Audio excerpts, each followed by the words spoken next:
ว้าวมันเป็นแนวที่วินอยากได้มาต้นโอ้มาเรามาแกะมันกันเลยนี่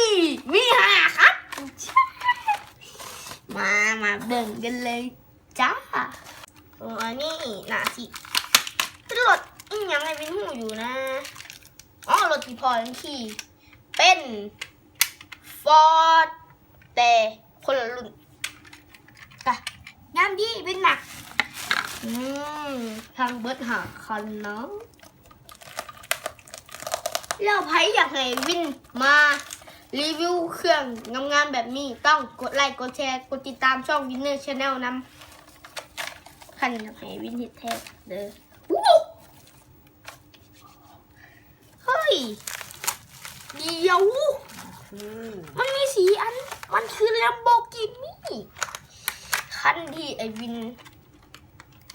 เคยซื้อมาแล้วราคา750แต่อันนี้500 กว่าบาทเองของขวัญวันเกิดของไอวินดีใจไอวินมักแล้วที่สำคัญไอวินมักที่รถพวกนี้นั่นมันเงาแต่มีคันเดียวที่มันบ่เงาคือคันนี้เพราะว่ามันบ่ค่อยมักอะเบิ่งดิมันแป๊ดมันบ่มีรถที่วินมักเท่าไหร่นะก็คือคันนี้มันก็งามอยู่แต่